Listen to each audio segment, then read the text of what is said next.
paix soit avec vous et bonne fête à tous et à chacun.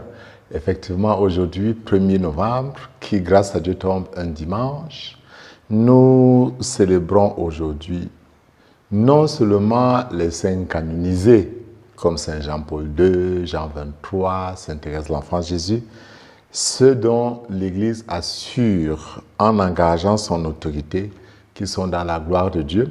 Mais nous célébrons aussi, disais-je, tous ceux qui, et en fait les plus nombreux, qui sont dans la béatitude divine. Il s'agit donc de toutes les personnes qui, par leur parole, par leur vie, se sont sanctifiées par l'exercice de la charité, l'accueil de la miséricorde divine et la grâce de Dieu. Ce sont des personnes qui ont vécu, comme nous l'avons dit dimanche dernier, cette maxime qui consiste à dire « Je donne mon âme à Dieu et je rends mes frères heureux ». Et ils sont nombreux. Ils sont nombreux comme nous le dit la première lettre. « Après cela, j'ai vu, et voici une foule immense que nul ne pouvait dénombrer, une foule de toutes nations, tribus, peuples et langues.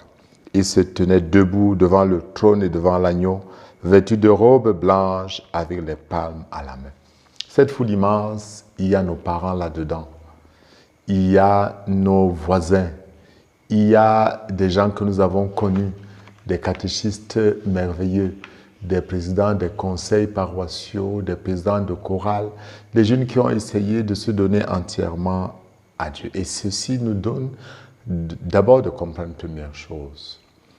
La fête de la Toussaint nous est proposée pour nous rappeler que tous les chrétiens ont une vocation fondamentale, que nous a rappelé Lumen Gentium dans la déclaration du Concile Vatican II. C'est la vocation universelle à la sainteté. Nous sommes d'abord appelés, avant toute autre chose, à être des amis de Dieu, à être des saints. Et effectivement, il y a plusieurs types. Il y a des géants, les saints Jean de la Croix. Il y a aussi ceux qui sont simples, humbles, ceux que le pape François appelle les saints de la porte d'à côté, ce que tous nous cherchons à être. Parce qu'en effet, nous croyons que l'amour de Dieu qui a été versé dans nos cœurs au jour du baptême et qui nous a apporté la grâce de l'Esprit Saint, qui crie en nous « Abba, Père », cet amour a laissé des traces, nous a signés, nous a marqués. Comme le dit effectivement Saint Jean dans sa première lettre que nous avons lue à la deuxième lecture au chapitre 3, « Bien-aimés, vous voyez quel grand amour nous est donné, le Père, pour que nous soyons appelés enfants de Dieu, et nous le sommes. Nous le savons, quand cela sera manifesté, nous lui serons semblables, car nous le verrons tel qu'il est. Et quiconque met en lui une telle espérance sera pur comme lui-même est pur. » Nous mettons notre espérance dans le fait que Dieu qui nous a donné d'être appelés enfants de Dieu et que nous le sommes vraiment, ce Dieu nous donnera d'avoir part à sa vie divine. L'évangile des béatitudes que nous avons lu exprime le fait que la sainteté concerne tous ceux et celles qui choisissent de mettre leur pas dans ceux du Christ par l'accueil de son enseignement, par l'accueil de la parole de Dieu et par le désir d'imiter le Christ. C'est la fidélité et la confiance en Dieu. C'est la bonté, la justice, l'amour, le pardon et la paix, ce qui nous est énuméré, n'est-ce pas, précédé de la parole heureux.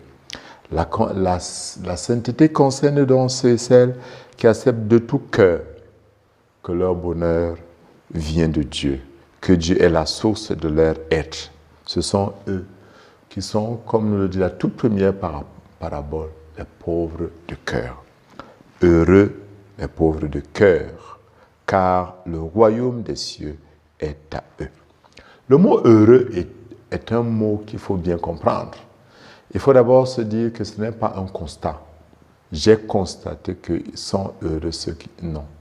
C'est plutôt comme un encouragement. Le style, tiens bon, tu es sur la bonne voie. comme Saint Paul prend l'image d'une course. On constate que tu es dans une dynamique, mais tu as encore des efforts à produire, alors ne lâche pas.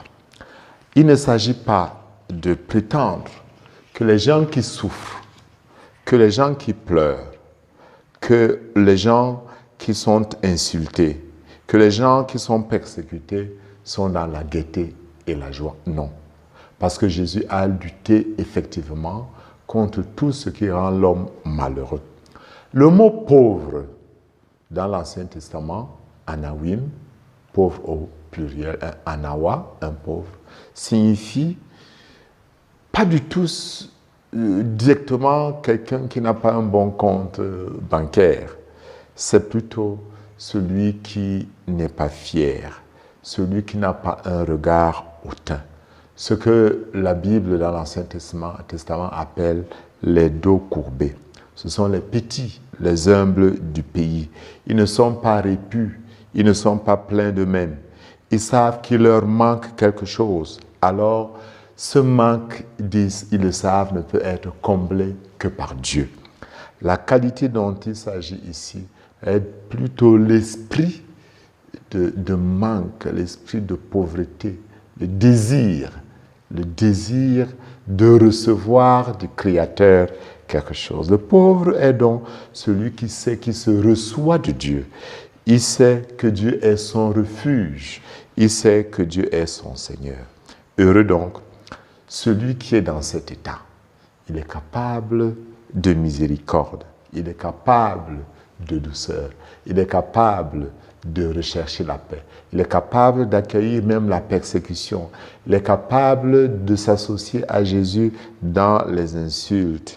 Il est capable de beaucoup de choses parce qu'il peut se laisser toucher par l'Esprit Saint qui console et qui lui donne une réjouissance spécifique. L'esprit des béatitudes nous donne de comprendre que nos faiblesses sont le lieu par excellence où Dieu manifeste sa puissance. Comme il l'a dit à Saint Paul, qui se complaît dans sa faiblesse et qu'il agit dans la faiblesse de Paul. Et Paul peut donc dire, quand je suis faible, alors je suis fort. Quand je suis pauvre, pauvre parce que je désire, alors je suis comblé. Car quand je veux construire la miséricorde, alors je participe, j'accueille la miséricorde divine. C'est le chemin de la sainteté, c'est le chemin de la communion avec Dieu. C'est ça que le Seigneur nous montre pour qu'un jour nous soyons aussi parmi cette multitude de toutes langues, races, peuples et nations qui participent à la joie de Dieu. Nos parents nous ont devancés. Mettons tout en œuvre pour les retrouver au paradis, mais pas seuls, avec nos frères et sœurs, que ce sera beau. Qu'un homme se retrouve au ciel avec son épouse, avec leurs enfants, avec leurs camarades de classe. Travaillons ensemble pour créer un monde meilleur qui est déjà l'anticipation du règne de Dieu. Et Dieu nous donnera à la fin des temps de le voir face à face. Quand ce saint jour, l'Esprit Saint déploie sa puissance pour nous mettre sur le droit chemin, qui nous tienne, qui nous comble de sa puissance et de sa grâce et de sa bénédiction, afin que nous soyons des vrais ouvriers du royaume. Que Dieu vous bénisse au nom du Père et du Fils. Votre récompense est grande.